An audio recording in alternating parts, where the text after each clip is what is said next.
I always believed my life was steady, ordinary, and built on solid ground. 30 years of marriage does that to a man. You begin to think you understand your world, your family, your place in it.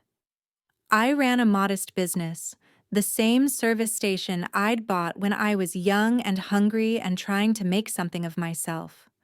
Over time, it grew into a full convenience store. Nothing fancy, nothing luxurious, but enough for us to live comfortably, raise 3 children, and even take a vacation every few years. Brad, my oldest boy, had always been the strong one. The type who rarely complained, who never seemed to get sick. So when he was hospitalized out of nowhere at just 28 years old, his kidneys shutting down without warning, the world I thought I knew began to tilt. His wife, Gail, called us in panic, her voice cracking as she said he had collapsed while playing with their kids. Annie and I rushed to the hospital, our hearts pounding with fear. Seeing your child lying in a hospital bed, pale, hooked up to machines, unable to even smile, it shakes something primal in you. I remember standing there, feeling helpless, watching the monitor beside him beep rhythmically, each beep reminding me that life could shift instantly. The doctors were honest with us. Too honest, maybe. When they mentioned the possibility of needing a kidney transplant if things didn't improve, I felt the blood drain from my body. I looked at my son, my boy, and knew instantly what I needed to do. "I'll get tested," I said. "Take whatever you need." Annie looked scared, but she didn't question it. She knew I would do anything for our children. The next morning, I went alone to the lab. Annie didn't know. I didn't want her worrying until I had something concrete to tell her. I felt strangely proud walking into that sterile room. Proud that I could maybe save my son's life. Proud that, even after nearly 3 decades of marriage, I could still be the one to protect my family. The test was quick. Just blood and paperwork. The tech said results would take a day. Maybe 2 at most. I spent those days pacing the house, the store, the hospital hallways. But nothing prepared me for the doctor pulling me aside, shutting the office door behind us, and saying the words I will never forget. "Mr. Weller, you and Brad are not a compatible match. Not because of antibodies or blood type incompatibility, but because, according to the results, you are not biologically related." I felt the air vanish from the room. "What do you mean?" I demanded, louder than I intended. "He's my son." "Check again. I don't smoke, okay? I've had a few beers, but that shouldn't matter." The doctor tried to calm me, raising his hands gently. "Sir, your kidneys are fine. The issue isn't compatibility. It's parentage." My heart thundered in my chest. I could feel a buzzing in my ears, like static drowning out the world. "We've had mistakes before," the doctor added quickly when he saw my face. "We're running the test again to be certain." Again. The word echoed like a threat. I left the office in a daze. I remember walking the hallway, bumping into a nurse without even noticing, my legs shaking beneath me. How could Brad not be my son? I had held him when he was minutes old. I had stayed awake through endless nights comforting him when he had fevers. I taught him to ride a bike, taught him to drive, helped him buy his first truck. What kind of mistake could possibly explain that? But as the night went on and I stared at the hospital ceiling from the uncomfortable waiting room chair, darker thoughts crept in. Thoughts I never wanted to imagine. If Brad wasn't mine, what about my girls? Janice, my oldest daughter, 26, married, mother of 2. And Mandy, my youngest, my little sunshine, only 20. Could they also? I hated myself for even thinking it. But the doubt had already planted roots. 2 days passed, and Brad's condition improved drastically. His kidneys began responding to treatment. The doctor came out smiling, saying he might go home soon. Everyone cried in relief. Annie hugged me so tightly her tears soaked my shirt. She thought I was crying for Brad, but I wasn't. I was crying because I no longer recognized my life. I didn't tell her about the test. Not yet. I needed to confirm everything, quietly. I convinced Annie and the girls to do DNA swabs under the excuse of family medical history. It wasn't entirely a lie, but it wasn't the whole truth either. Annie hesitated. Just slightly. A flicker. Fear? Guilt? Something. It vanished quickly, replaced by her usual sensitivity whenever medical issues came up. "If this will help the kids someday," she said softly, "I'll do it." Brad was discharged. Everyone celebrated, except me. My stomach twisted every time I saw Annie's smile. The next morning, I brought all the samples to the hospital. The doctor's face told me everything before he opened his mouth. "I'm sorry," he said quietly. "The results are consistent. Brad is not biologically related to you." The ground crumbled again beneath me. "Run the others," I said stiffly. "I need to know." Are you sure you want the results?" he asked, almost gentle. "They're my family," I said. "I need the truth. All of it." Waiting for the results felt like aging 10 years in a week. Annie noticed my strange behavior and questioned me nightly. I dodged the truth every time. I told her I was thinking about Brad, about the kids, about life. All technically true. But the real truth was a dark storm brewing inside me, one I didn't know how to survive. One evening, I returned home from the store. I expected the usual: Annie cooking, the TV on, the hum of our quiet, normal life. But instead, I found her sitting at the table, papers scattered in front of her, shoulders shaking as she cried. It took me one single heartbeat to recognize the documents, the DNA results. God help me. She looked up at me with red, swollen eyes. "When did you do this?" she whispered. "And why?" I sat down slowly, every nerve ending screaming. "I wanted to be a donor," I said. "I thought I could save Brad. When they told me I wasn't his biological father, I needed answers. I tested the girls too." She covered her face, sobbing. "Janice isn't yours," she choked out. "But Mandy is." The words hit like a sledgehammer. I couldn't breathe, couldn't speak. 2 out of 3.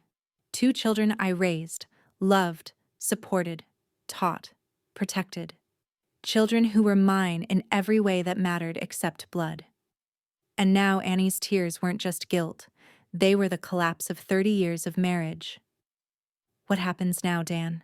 she whispered. I opened my mouth, but no words came out.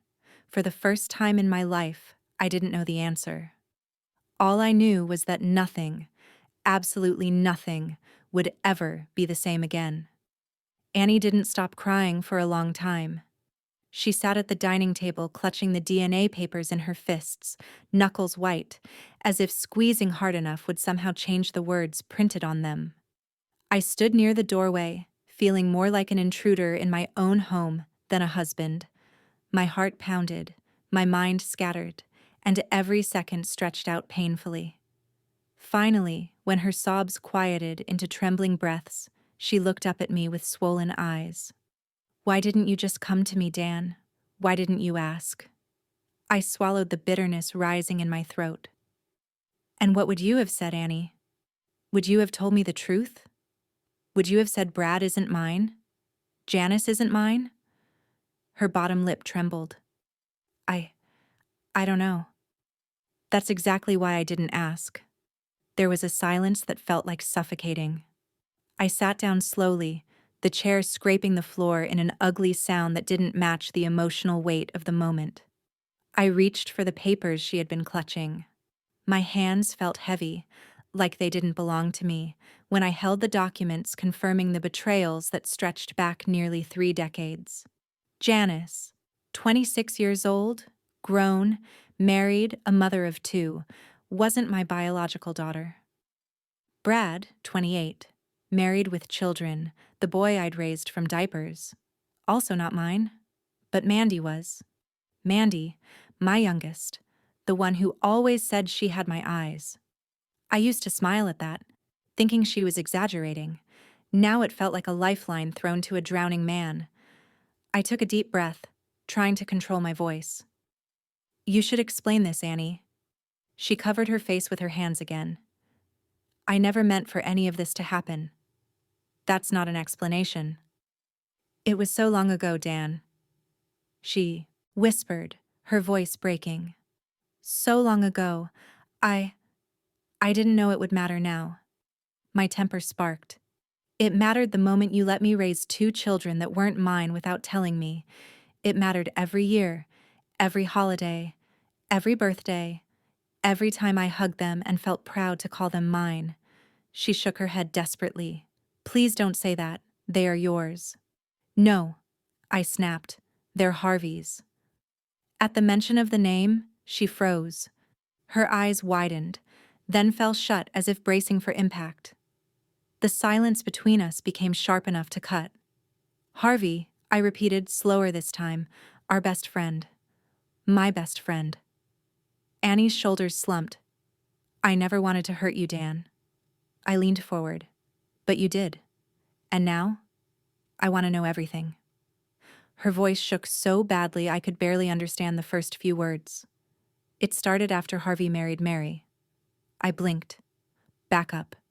You're telling me it began after he married Mary? When we were already engaged? She nodded slowly. A cold wave spread through my chest. So I was your... what?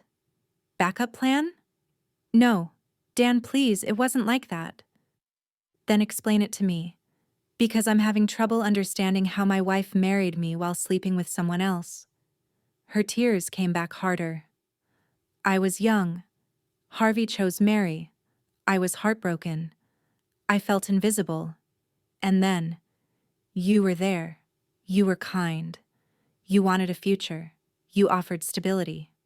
I stared at her. So you married me out of spite. No, she cried. I did care for you. I did. Maybe I didn't love you as deeply at first, but over the years, I cut in harshly. You hid the fact that 2 of our children weren't mine. She clenched her fists against her chest. Brad. He was a surprise. I hoped he was yours. I really did. I wanted him to be yours. And Janice. Her gaze drifted downward. Harvey came over one day. You were out towing cars. Mary was at work. He said he wanted to talk. Said he regretted marrying her. I felt a sour, burning taste in my mouth. It wasn't planned, she whispered. It just happened. Don't say that, I said sharply. Nothing just happens for years. This wasn't one mistake, it was an affair. A long, deliberate affair. She winced as if struck. You're right. I won't deny it. I was in love with him. I thought he might leave Mary. I was stupid, naive, desperate. Call it whatever you want. My hands curled into fists. She continued, voice cracking. Harvey visited me even after Brad was born. He came to see if Brad was his. He laughed when I said I didn't know. He said it didn't matter. He said you could raise him. I felt a rage I had never known. The thought of Harvey, my friend, smirking at the idea of me raising his child? I gripped the edge of the table so tightly my knuckles ached, and you let him. I didn't know what else to do. How about being honest? How about telling me the truth? I was scared, she screamed suddenly, startling us both. I thought I'd lose everything. You, the kids, my life. I was ashamed, Dan. I stared at her, and for the first time since this nightmare started, I saw something beyond guilt. I saw fear. Deep, raw fear. After Janice, she whispered, I cut ties with him. Completely. I told him he wasn't allowed in our home unless you or Mary were there. He tried to come back. I refused. And then? Her breath stuttered. Then. He forced himself on me. I stared at her, stunned. But something inside me, something darkened by betrayal, questioned her claim. You expect me to believe that? She flinched. Dan, I'm not lying. Convenient, I said bitterly. He conveniently forced himself on you right after Brad's birth? After years of you being with him willingly? I know how it sounds, she whispered. But it happened. He said if I didn't let him, he'd tell you about Brad. I panicked. And Janice? She swallowed hard. He hurt me. That's how she was conceived. I slammed my palm on the table. I don't believe you. You're lying because it's easier than admitting you slept with him again. Her face broke, completely shattered. Dan, please. No more lies, Annie. Not one more. I want the truth. All of it. She sobbed, but I kept going. How long did it last? Almost 5 years, she whispered. My stomach twisted painfully. You were with him during the first year of our marriage. Her silence confirmed it. And if he hadn't died, I said slowly, you probably would have kept seeing him. She looked gutted, but she didn't deny it. A long silence stretched between us, heavy, suffocating. Finally, Annie spoke in a shaky voice. Dan, I love you. I know I loved Harvey, but he's gone. He's been gone for decades. I built my whole life with you. Our marriage, our home, our kids, everything since then has been real. Real? I scoffed. Everything was built on lies. She shook her head desperately. I spent years trying to make up for it. Years trying to be a good wife, a good mother. Haven't we been happy? Haven't we had a good life together? I closed my eyes. Memories flashed. Birthdays, Christmas mornings, long drives, quiet nights watching TV, joking in the kitchen, her hand slipping into mine in the dark. Yes, our marriage had been good. In many ways, very good.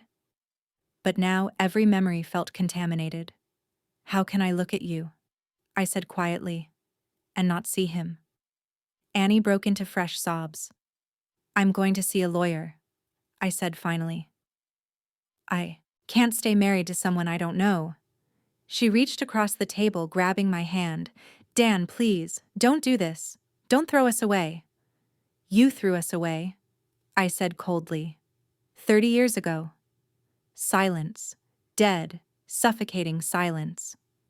I stood up. I'll sleep in the guest room. We'll both stay in the house until I figure out what happens next. Her voice cracked. What about the kids? They can't know. Please. They won't hear it from me, I said. Not yet. I'm giving you 1 week to decide what you want to tell them. After that, I'll tell them myself. She stared up at me with terror in her eyes. Dan, please. I turned away, feeling 30 years of trust crumble behind me. That night, I moved into the guest bedroom. The mattress felt unfamiliar under my back. The air felt colder. The house, our home, felt like a stranger's. I lay awake until dawn, staring at the ceiling, replaying every moment of my life, every smile, every kiss, every lie. When the sun finally rose, I felt like a different man, one shaped by a truth I never asked for, one carrying a pain I never imagined. And deep down, part of me feared the worst. This was only the beginning. I sat alone at the dining table long after Annie had gone upstairs. The DNA reports were spread out in front of me like a mosaic of betrayal, cold, scientific proof that the life I thought I was living had never truly existed. The numbers, the percentages, the bolded words "not biologically related" burned into my brain. I kept waiting to wake up from this nightmare, but the clock on the wall kept ticking, reminding me this was all terrifyingly real. The house was terrifyingly quiet. Even the refrigerator hum felt like it was holding its breath. I heard faint footsteps above my head. Annie pacing, maybe crying again, maybe rehearsing a new explanation. I didn't want another excuse. I wanted the truth. The complete truth. For the first time in 30 years, I didn't feel like her husband. I felt like a stranger sitting in a stranger's home. When she finally came downstairs, her eyes were red, swollen, and desperate. She clutched the wooden banister like it was the only thing holding her upright. "Dan, can we talk?" she whispered. I didn't respond right away. I pushed the test results toward her instead. "There's nothing to talk about until you explain all of this." She nodded slowly, swallowing hard, and sat across from me. Her hands trembled as she tried to fold them neatly in her lap, the way she always did when she wanted to appear composed, but nothing could hide the panic in her eyes. "Okay," she said breathlessly. "I'm going to tell you everything." The way she said it made my blood run cold, because part of me already suspected that whatever she was about to reveal would make everything worse. She looked down, then up at me, then away. Again, like she was trying to find courage inside her own guilt. "You remember Harvey?" she said softly. My stomach dropped. "Yes." "Why?" She closed her eyes. He's the father." The words hit me like a punch to the chest. "Of who?" My voice cracked. I felt something inside me stretch so tight it was almost painful. "Of Brad," she whispered, "and Janice." The room spun. "Both. Both of them." My voice came out louder than I intended, but it didn't matter. Restraint had left the house along with the truth decades ago. She burst into tears again, burying her face in her hands. "I'm sorry, I'm so sorry." But I wasn't ready for apologies. Not yet.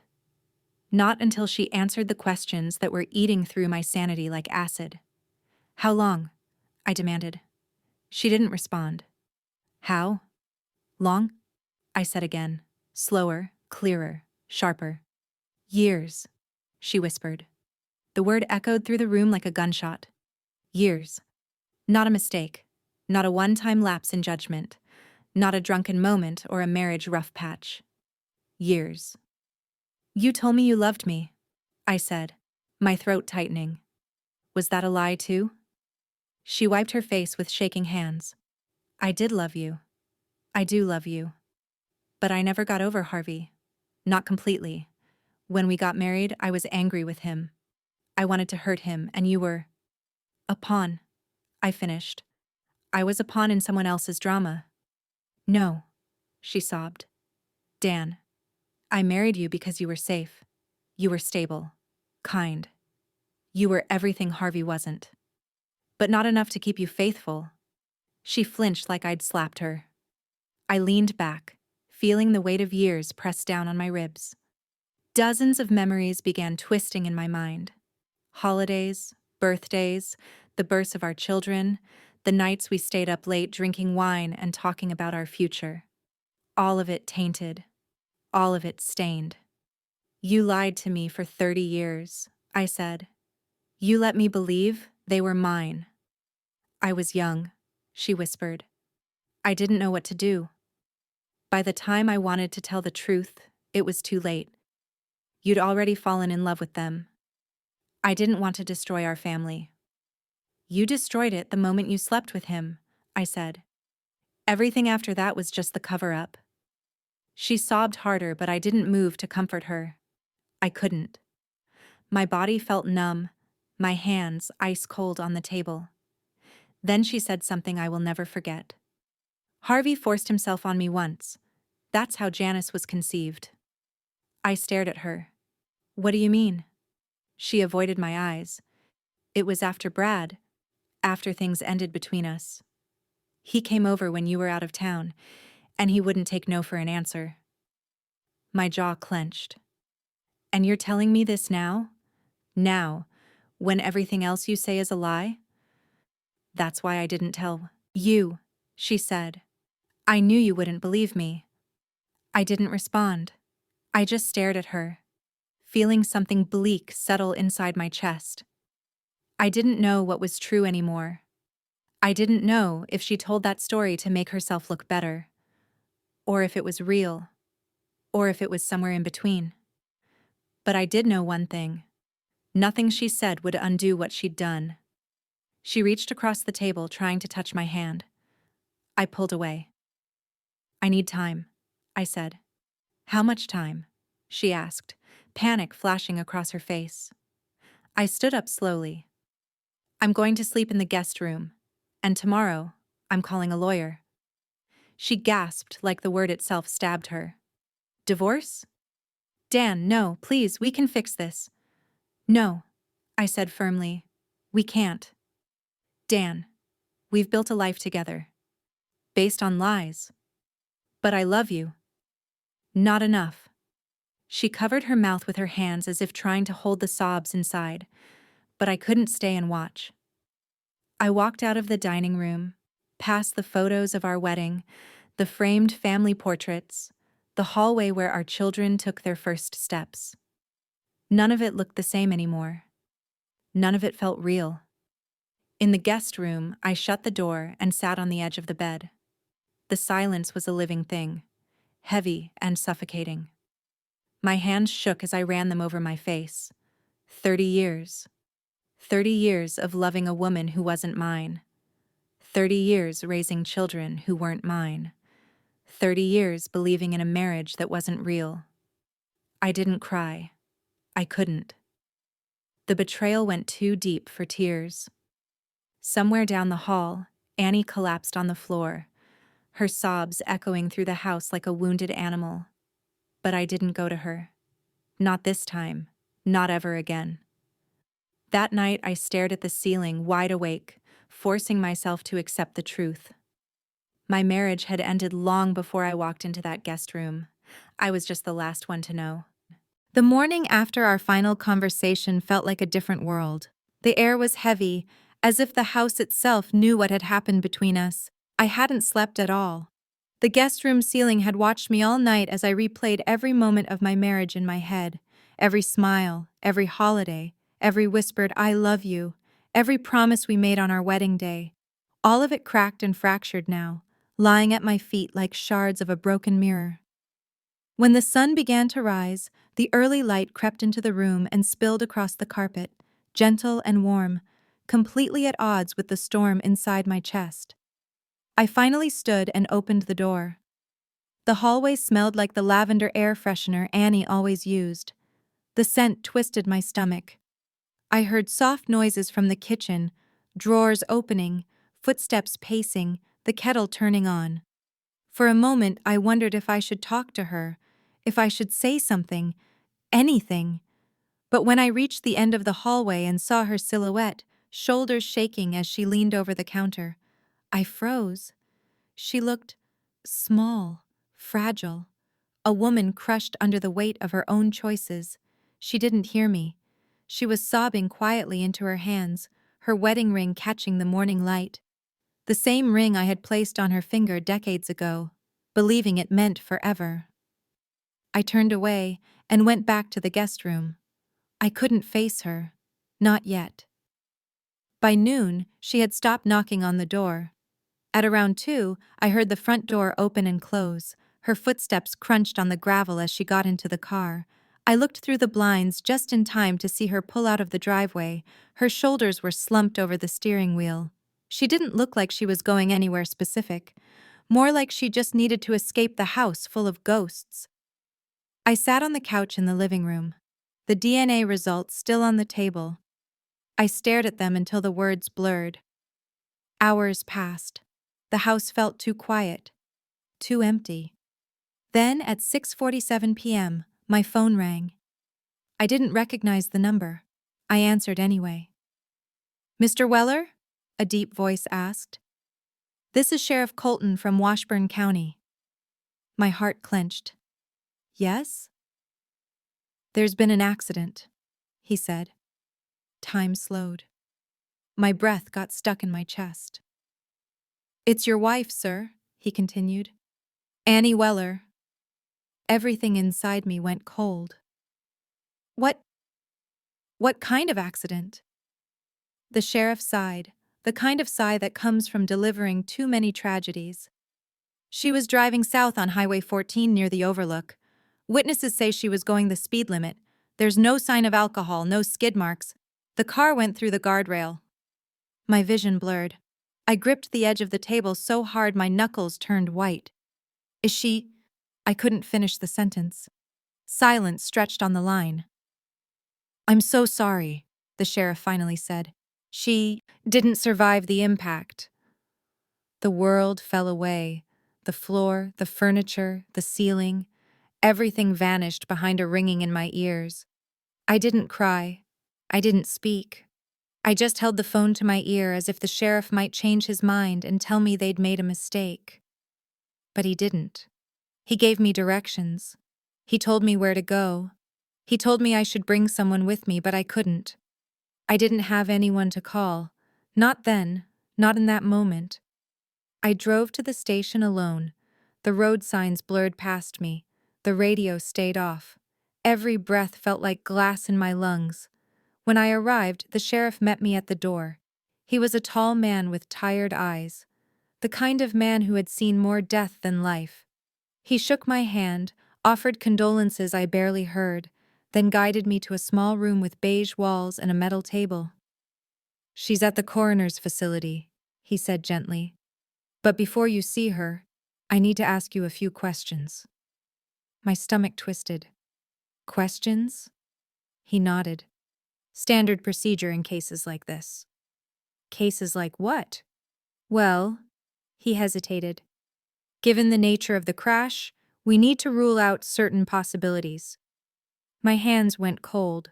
Like what? He didn't look me in the eye. Suicide, foul play, mechanical failure. We investigate everything. I stared at him, speechless. I wasn't even with her, I said. I didn't know where she went. He took out his notebook. Was there any trouble at home recently? Anything that might have caused emotional distress? I froze. Images flashed in my mind. Annie sobbing at the kitchen counter, her confession, the DNA results lying on the table between us, her begging me to stay, me walking away. Yes, I said quietly. We had a big argument. What about? I swallowed hard. Family issues. He studied me carefully. Would you say your wife was upset when she left the house? I closed my eyes. Yes. His tone softened. Sir, do you believe she might have intentionally driven off the road? The question stabbed me. No, I said immediately. No, Annie wasn't like that. Even as the words left my mouth, I wasn't sure I believed them. But I couldn't let him think that. I couldn't let anyone think that. After several more questions, he closed his notebook. We'll look into everything. The preliminary autopsy didn't show anything unusual. No drugs, no signs of struggle. Her blood pressure medication was in her system, normal dosage. So, it was an accident? Most likely, he said. The road was slick. It only takes one moment of distraction. I'm truly sorry. He walked me to the coroner's office. When they pulled back the sheet, my breath left my body. Annie's face was pale, peaceful, almost unrecognizable. A few strands of hair were stuck to her forehead. Her wedding ring was still on her finger. I reached out but didn't touch her.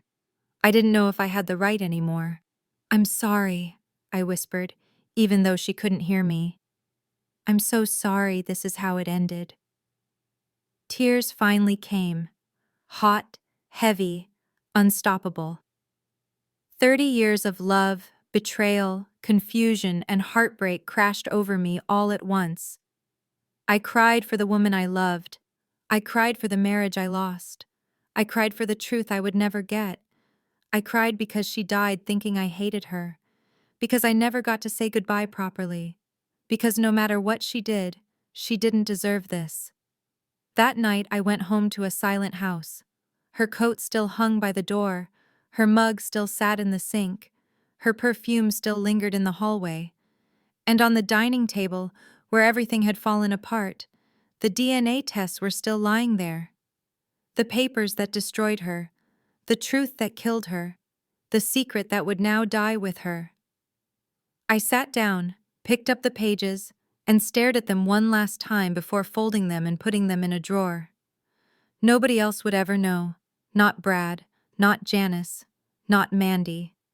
The truth ended with me now, and with her. As night settled in around the house, I whispered into the empty room, "Goodbye, Annie."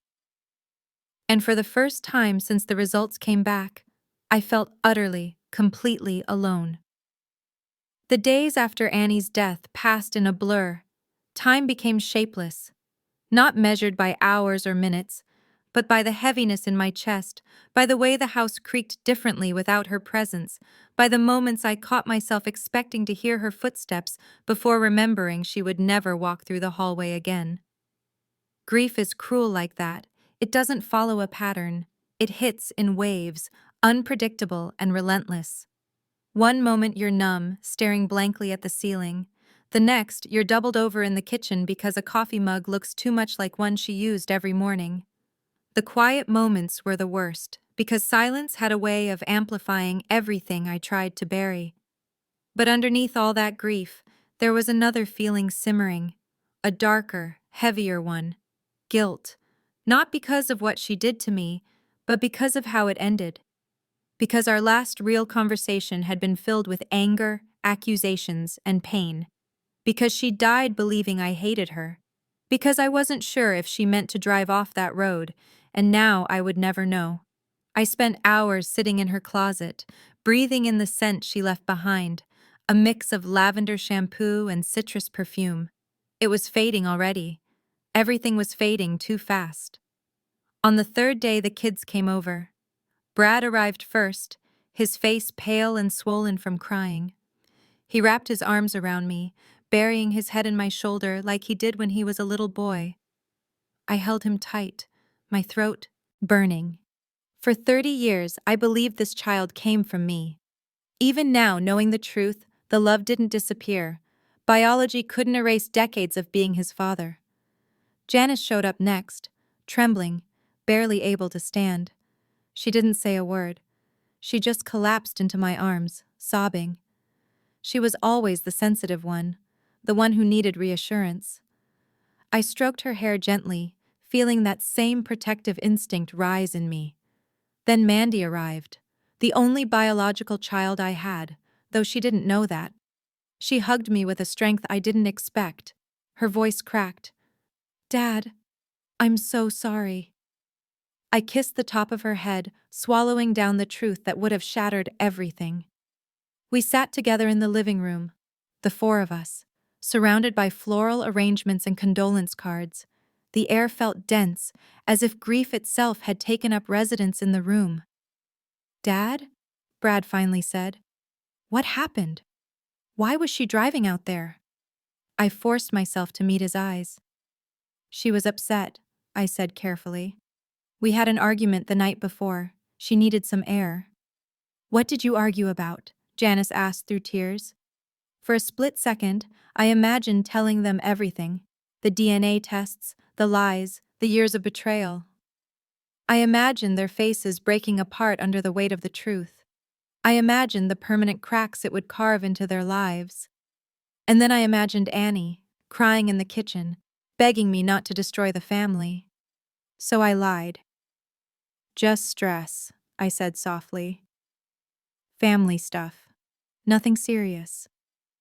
They nodded slowly. They believed me. Because why wouldn't they? Their father, the man who raised them, had never lied to them before. The guilt twisted deeper. When the funeral came, I stood between my children, holding one hand of each of them.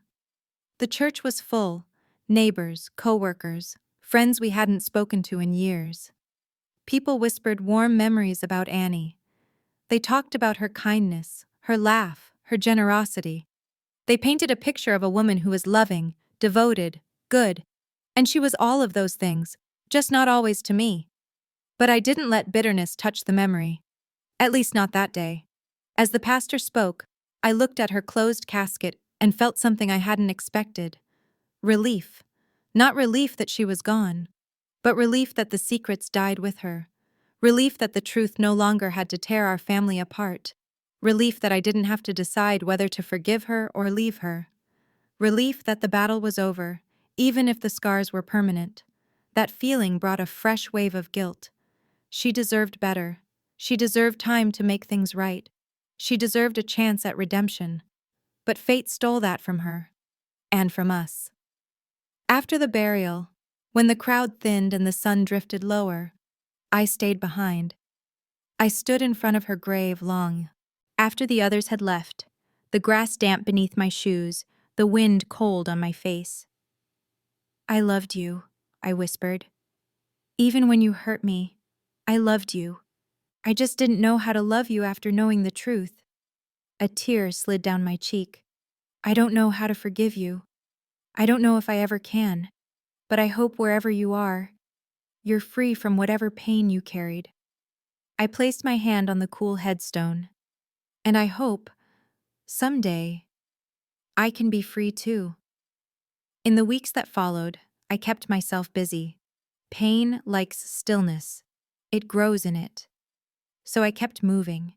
I repainted the hallway, fixed the leak under the kitchen sink, organized the garage, cleaned out the attic, donated half the clothes in the closet, but kept the ones that still smelled like her. The kids checked on me constantly. They came for dinner, brought groceries, called every night.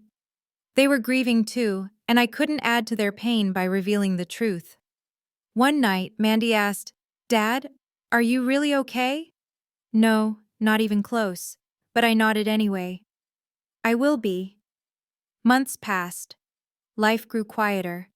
I visited Annie's grave every Sunday. I didn't bring flowers, she never cared much for them, but I cleaned the headstone, trimmed the grass, talked to her about the kids, about the house, about the little moments I wished she had been there for. Sometimes I got angry.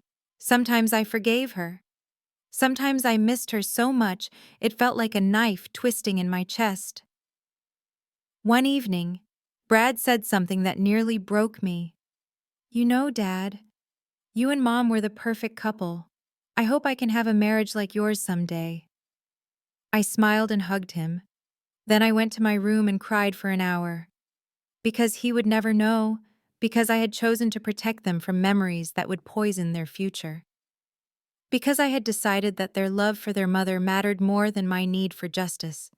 The truth became a quiet companion, always present, always heavy, but no longer controlling me. I learned to breathe around it, to live around it, to accept that some wounds don't heal.